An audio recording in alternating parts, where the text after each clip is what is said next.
आज हम चर्चा करेंगे कि किस तरह डायबिटीज का मरीज दवाइयों के ट्रैप के अंदर फंसता चला जाता है और उसकी शुरुआत होती है डायग्नोसिस के समय एक गोली से। Over a period of time ये बढ़ते हुए 3 या 4 टैबलेट तक पहुंच जाती है जो उसे कई बार देनी पड़ती हैं और संभवतः कई बार इसकी जो एंड होती है वो इंसुलिन के इंजेक्शंस पर होती है। अब इस सारी चीजों के दौरान ये देखा गया है कि उसके शरीर में डायबिटीज के कई कॉम्प्लिकेशंस भी आते हैं, जैसे ब्लड प्रेशर का बढ़ जाना, हाथ पैरों में जलन या न्यूरोपैथी का होना, किसी कार्डियक या ब्रेन प्रॉब्लम का हो जाना, किडनी खराब होना या हाथ पैरों में गलाव आ जाना। तो अगर ये इलाज सही था तो इस प्रकार के कॉम्प्लिकेशंस नहीं आने चाहिए थे। और इस चीज पर अब इतने समय के बाद डॉक्टर्स और शोधकर्ता भी ध्यान दे रहे हैं कि कहीं हमने डायबिटीज को समझने में कोई मूल गलती तो नहीं कर दी। इसी चीज के ऊपर हम चर्चा करेंगे आज, और किस प्रकार से डायबिटीज से यू टर्न मारा जा सकता है उसे समझकर लेंगे। देखिए, एक नॉर्मल इंसान है, उसकी डायग्नोसिस जब होती है तो या तो वो प्री डायबिटिक स्टेज में होता है या फिर फुल ब्लोन डायबिटिक स्टेज में होता है। यदि कोई आम इंसान जिसको कोई तकलीफ नहीं है वो अपना रूटीन ब्लड टेस्ट करा रहा है या किसी सर्जरी के लिए जा रहा है और रूटीन ब्लड टेस्ट हो रहे हैं, तो उसको अचानक डॉक्टर बताते हैं कि आप प्री डायबिटिक स्टेज में हैं या डायबिटिक स्टेज में हैं। अब यदि किसी को डायबिटीज हो चुका होगा तो उसे स्वयं ही कुछ कॉम्प्लिकेशन आने लगते हैं, कुछ प्रॉब्लम्स आने लगती हैं, जैसे बार बार पेशाब होगा, रात में पेशाब जाना पड़ेगा, प्यास ज्यादा लगेगा, भूख ज्यादा लगेगा और वजन घटेगा, या शरीर में डिफरेंट टाइप ऑफ इंफेक्शंस हो सकते हैं। तो ऐसी स्थिति में जब वो डॉक्टर को संपर्क करता है तो डॉक्टर जांच करके बताते हैं कि भाई आप डायबिटिक हैं या प्री डायबिटिक स्टेज में हैं। अब यदि प्री डायबिटिक है तो डॉक्टर्स अक्सर सलाह देते हैं कि आप अपने भोजन में कार्बोहाइड्रेट की मात्रा को घटाएं। अब देखिए, यहां एक सबसे बड़ी गलती मरीज के जीवन में होती है, चाहे वो प्री डायबिटिक हो या डायबिटिक हो। अगर प्री डायबिटिक गलती करता है तो वो फुल ब्लोन डायबिटीज में कन्वर्ट हो जाता है, और डायबिटिक अगर ये गलती करेगा तो जीवन भर वो अपने साथ में डायबिटीज का मरीज बना रहता है और दवाइयों के डोज बढ़ते रहते हैं, जिसकी आज हम चर्चा करेंगे। अब डॉक्टर कहता है कि आपको कार्बोहाइड्रेट डाइट में लिमिट करने हैं। मरीज को जब मालूम पड़ता है उसके खून में शक्कर बढ़ी हुई है तो वो अपने प्री कंसीव नोशन से डॉक्टर के आगे अपना सिर हिलाता है, मैं समझ गया। क्या समझे? मुझे आज से शक्कर नहीं खानी है, मीठा नहीं खाना है, इसका परहेज करना है, मैं ये समझ गया। पर डॉक्टर क्या कह रहा है? आपको कार्बोहाइड्रेट नहीं खाना है। मतलब डॉक्टर ने कहा आपको 50 चीजें नहीं खानी है, आपने सुना मुझे 5 चीजें नहीं खानी है। 5 और 50, ये जो फर्क है, ये जो गैप है, ये मरीज के जीवन में सबसे बड़ी तकलीफ लाता है। क्योंकि जो कार्बोहाइड्रेट है वो 2 तरह का है। एक मीठा कार्बोहाइड्रेट है जो हमारी डाइट का मात्र 10% है। गुड़, शक्कर, खांड, हनी, मिठाइयां ये मात्र 10% है, पर 90% स्टार्च है। ये स्टार्च 90%, ये उसको पता ही नहीं है, क्योंकि ये चावल में 75% है, चावल के प्रोडक्ट में 75% है, इवन ब्राउन राइस या दूसरे प्रकार के राइस। और अगर गेहूं या गेहूं से मिलते हुए दूसरे अनाज, ज्वार, बाजरा, मक्का, किनोआ, ओटमील, इन सब में 55 से 65% तक है।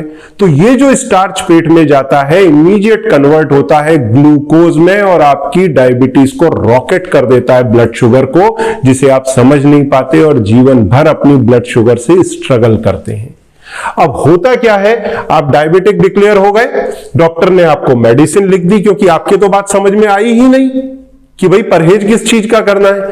तो आपने दवाई जैसे ही चालू की, या तो आपकी ब्लड शुगर नॉर्मल रहने लगती है, और अगर मान लीजिए कभी ये बिलो नॉर्मल चली गई तो आपको चक्कर आएगा, पसीना आएगा, आप डॉक्टर को संपर्क करेंगे तो डॉक्टर आपको बोलते हैं भाई आप अपना डाइट बराबर नहीं लेते, आप गोली खाएं, उसके विद इन 10-15 मिनट अपना भोजन बराबर से ले लें।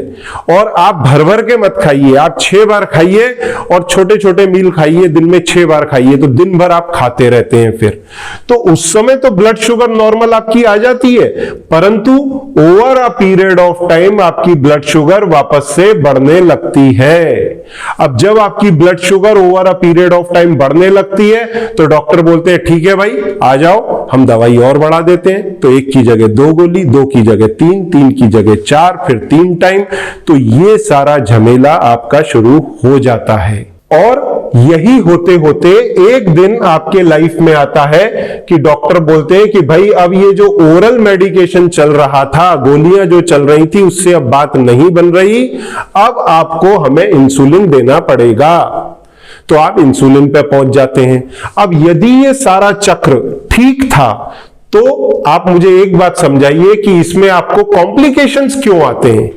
क्योंकि आपने अक्सर देखा होगा जिनको डायबिटीज होती है कुछ समय बाद ब्लड प्रेशर आ जाता है, वजन बढ़ता है या वजन काफी घटता है, या फिर न्यूरोपैथी होती है, हाथ पैरों में कांटे चुभने लगते हैं, कोई हार्ट प्रॉब्लम या ब्रेन प्रॉब्लम हो जाता है, किडनी की समस्या, घाव का ना भरना, इरेक्टाइल डिसफंक्शन। तो ये कॉम्प्लिकेशन क्यों हो रहे हैं? अगर मेरा ट्रैक सही था तो ये कॉम्प्लिकेशन नहीं आने चाहिए थे, पर हर डायबिटीज के मरीज को ऐसे आते हैं over a period of time.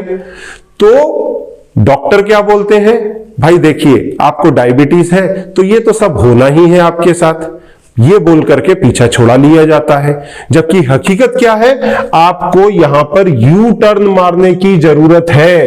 अब ये यू टर्न कहां से आप मार सकते हैं? चाहे आप प्री डायबिटिक फेज में हो, आप डायबिटिक फेज में हो, आपकी ब्लड शुगर दवाइयों के साथ नॉर्मल रहती हो, या फिर आपकी दवाइयों के साथ में एबनॉर्मल रहती हो। कई लोगों की दवाइयां खा रहे हैं फिर भी बढ़ी हुई है ब्लड शुगर, चले चले जा रहे हैं ऐसे ही सेम। तो आपको यू टर्न वहां भी मारना है। या फिर आप मान लीजिए अगर आप इंसुलिन पर भी आ गए हैं तो भी आपको यू टर्न मारना है, अभी भी देर नहीं हुई है। चाहे आपको 2 साल, 10 साल, 20 साल, 30 साल आपकी टाइप 2 डायबिटीज को हो गए हैं, देर नहीं हुई है, आप इमीडिएट यू टर्न मारिए। और यू टर्न मारने के लिए करना क्या है? बहुत ही सिंपल तरीका है, आप LDCF डाइट को एडॉप्ट करें, low density carbohydrate and fat diet.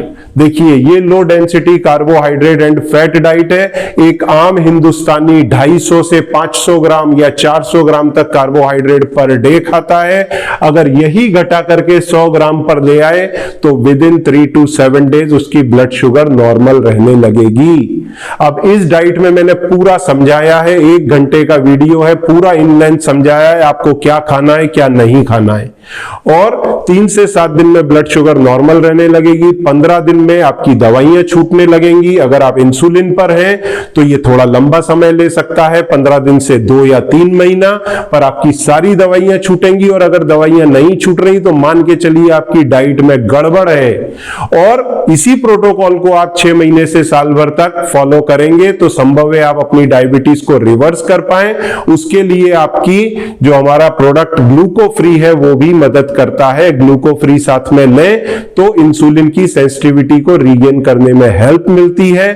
और यदि आपको न्यूरोपैथी या दूसरे कॉम्प्लिकेशन है तो उसके लिए आप ग्लूको फ्री के साथ में नर्वोकूल भी लें। नर्वोकूल से आपको न्यूरोपैथी को, जो हाथ पैरों में कांटे और जलन होती है, आप रात को सो नहीं पाते जिसके कारण, उसमें लाभ पाने में मदद मिलती है। अब आपकी डायबिटीज जिस स्टेज में भी है, यदि आपके कुछ क्वेरीज हैं, कुछ प्रॉब्लम्स हैं, आप मेरी या मेरे असिस्टेंट की मदद ले सकते हैं। उसके लिए आप नीचे सबमिट करें, हम डेफिनेटली, मैं या मेरी टीम आपकी मदद करेगी। Thank you very much.